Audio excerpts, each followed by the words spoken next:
our country's outstanding mayors, Julian Castro and your very own Antonio Villaraigosa.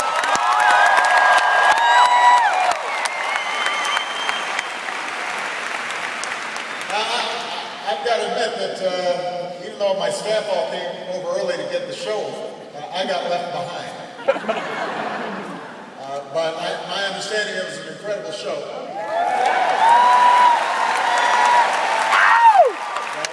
These guys and everybody here is incredible professionals. They're such great friends, and they just perform flawlessly night after night. I can't always say the same. You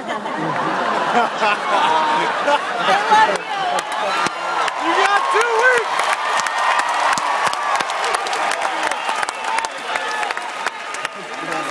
The news is we've got a better vision for our country. We have a better plan for the next 4 years. And that's why we're here tonight. Love you back. We've got some work to do. We've got an election to win. Everything we fought for in 2008 is on the line here in 2012. And I need your help to finish what we started. I need your help. Now, 4 years ago, I told you I'd end the war in Iraq, and we did.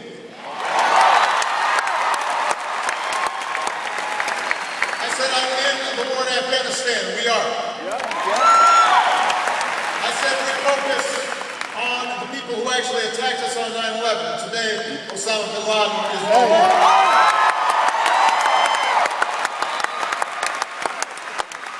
4 years ago, I promised to cut taxes for middle-class families, and we have by $3,600.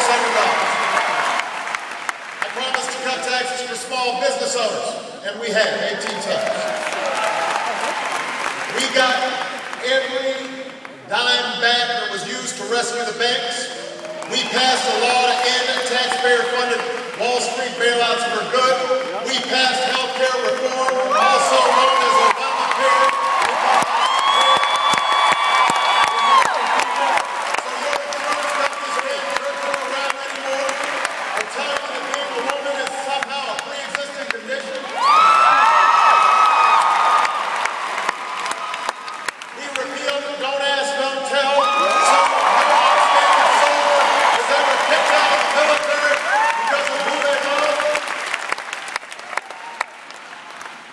Governor Romney tried to give us his business advice about the economy and said that we should let Detroit go bankrupt. We said, no thanks, we're not going to take that advice.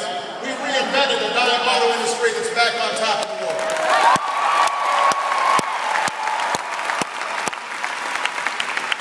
So 3 years ago, 4 years after that campaign that you were watching on that video, after the worst economic crisis of our lifetimes, our businesses have now created more than 5 million jobs. On Friday, we found out the unemployment rate has fallen from the height of 10% down to 7.8%.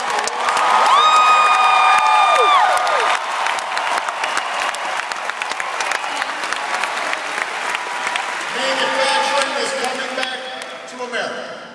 Home values are on the rise. Now, we're not there yet. We still got too many Americans looking for work, too many families who can't pay the bills, too many homes underwater, too many young people graduating with too much debt.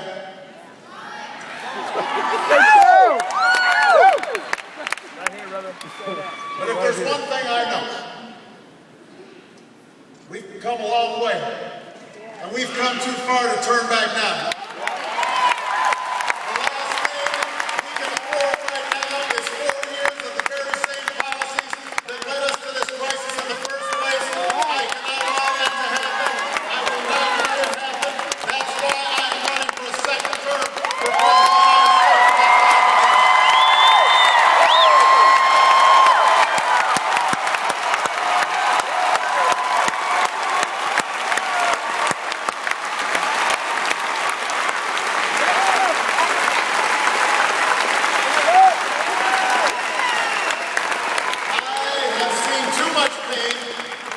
too much struggle to let this country go through another round of top-down economics. Yeah. One of the main reasons we had this crisis in the first place is because we had big banks on Wall Street that were allowed to make big bets with other people's money on the line. And now Governor Romney wants to roll back the rules, so we go back to that kind of behavior? One of the main reasons we went from record surpluses under Bill Clinton to record deficits under George Bush is because we put 2 wars and 2 tax cuts on a credit card. And now Governor Romney wants another $5 trillion in tax cuts that he can't pay for. I'm not going to have anything to say about it. Obviously, the governor knows his $5 trillion tax cut isn't too popular, so a few weeks before this election, he's trying to pretend it doesn't exist. Because that's a lot easier than trying to explain how he paid for it without asking middle-class families to pick up the tab. The other night he ruled out asking millionaires and billionaires to pay even a dime more in taxes to help us bring down our deficit. Not a dime. When he was asked what he'd actually do to cut spending, he said he'd go after public television. Moms and kids out there, don't worry. Somebody's finally cracking down on Big Bird. Cracking down. Elmo's made a run for the border. Governor Romney plans to let Wall Street run wild again, but he's bringing the hammer down on Sesame Street. LA, we can't afford another round of tax cuts for folks who don't need them. We can't afford to cut our investments in education or clean energy or research and technology. We can't afford to roll back regulations, not just on Wall Street, but on oil companies and insurance companies. That's not a jobs plan. That's not a plan to grow our economy. That's not change. It's a relapse. We've been there. We have tried that. We're not going back. We are moving forward. That's why I'm running again.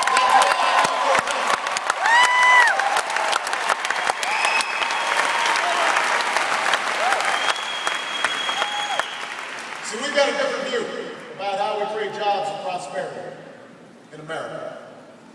This country doesn't succeed when only the top are doing well. We succeed when the middle class is getting bigger and people have ladders of opportunity to live out their dreams.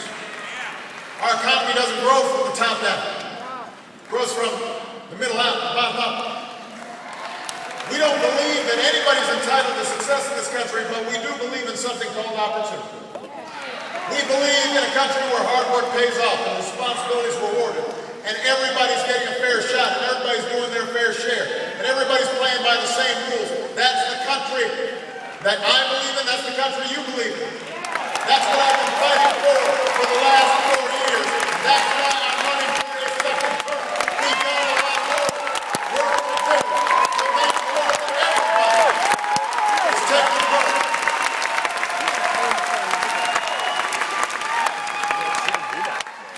So here's what we need to do. We've done a lot. We've got a lot more to do. I think it's time to change our tax code so we're not rewarding companies that are shipping jobs overseas. I want to reward small businesses and manufacturers who make products that stand for 3 proud words: made in America. I want us to control our own energy here in America. After 30 years of inaction, we raised fuel standards so by the middle of the next decade, your cars and trucks will go twice as far on a gallon of gas, and that means something here in Los Angeles.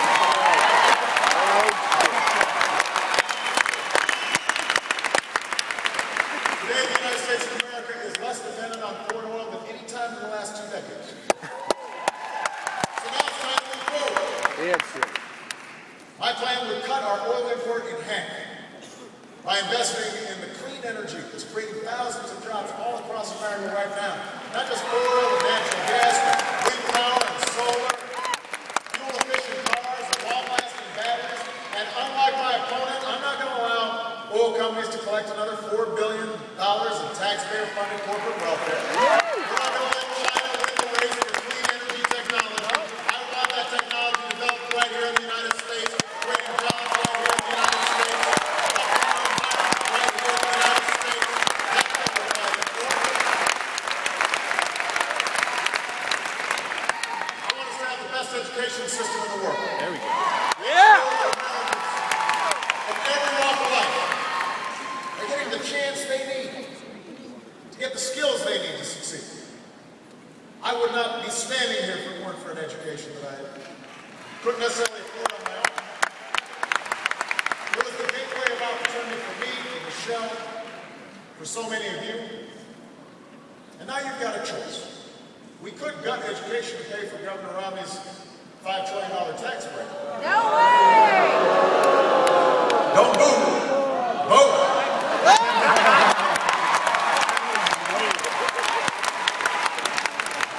Or we can recruit 100,000 new math and science teachers. Yeah! Improve our early childhood education system.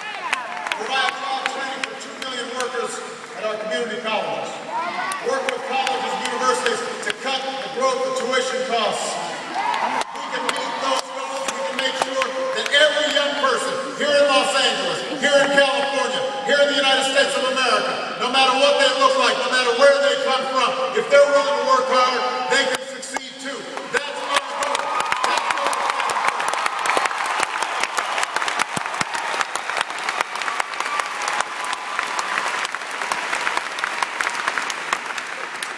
We use the money we're saving from ending the wars in Iraq and Afghanistan to pay down our deficit, but also to put people back to work, rebuilding roads and bridges and schools all across America. And every brave American who wears the uniform of this country should know that as long as I am Commander-in-Chief, we will sustain the strongest military the world's ever known. And when our troops take off their uniform, we will serve them as well as they served us, because nobody will fight for us. Yeah!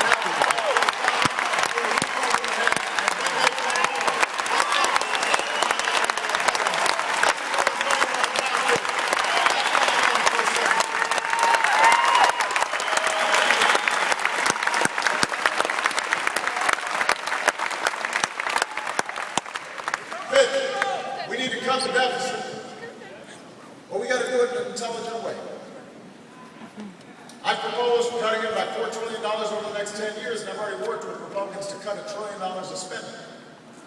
But we can't get this done unless we also look at the other side of the ledger. You know, we don't cut our way to prosperity. We've got to ask the wealthiest among us to pay higher taxes on incomes over $250,000, which is the same rate we had when Bill Clinton was president. Our economy created nearly 23 million new jobs, the biggest surplus in history. And a lot of millionaires did well too, because when we give tax breaks to middle-income folks, to low-income folks, they spend it. They need to pay the bills, which means businesses end up with more customers. They make more profits. And that means they hire more workers. Now, Governor Romney said it's fair that he pays a lower tax rate than a teacher or an auto worker that makes $50,000. I think he's no move.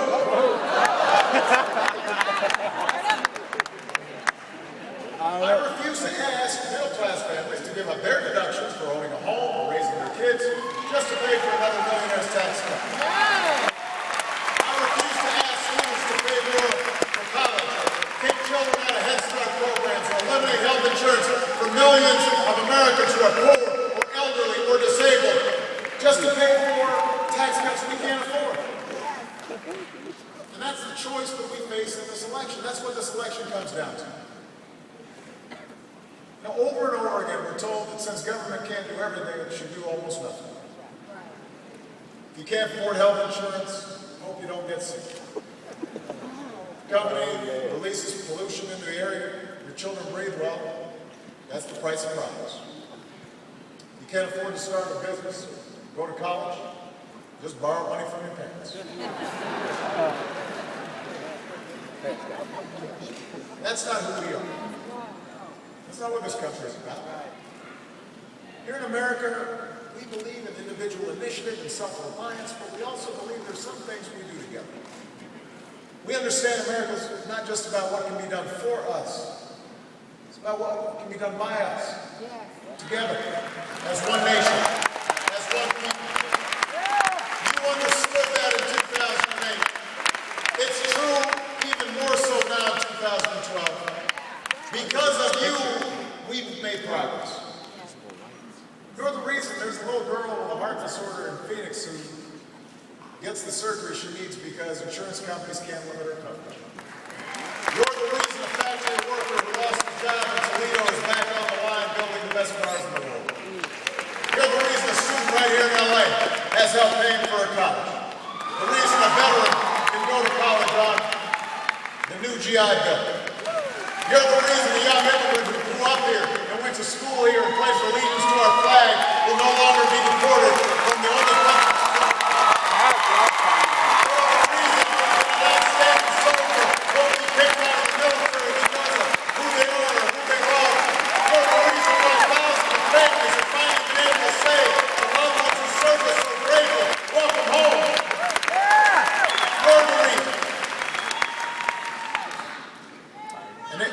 And if you turn back now, if you buy into the cynicism that everything that we fought for somehow is impossible, then of course change won't happen.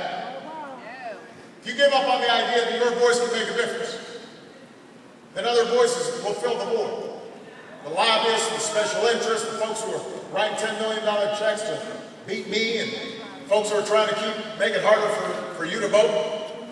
The politicians in Washington who want to control the health care choices that women are perfectly capable of making themselves.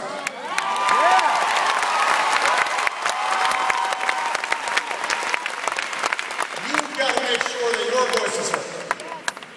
Only you can make sure that those things don't happen.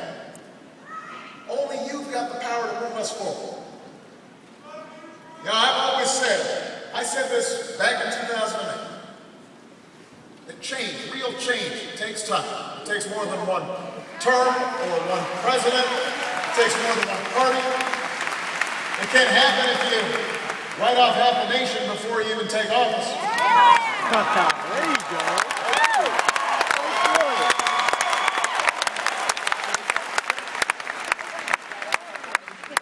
Back in 2008, everybody always remembers the victory, but they don't always remember the bumps in the road. Things always look good in retrospect. But in the middle of it, we made all kinds of mistakes.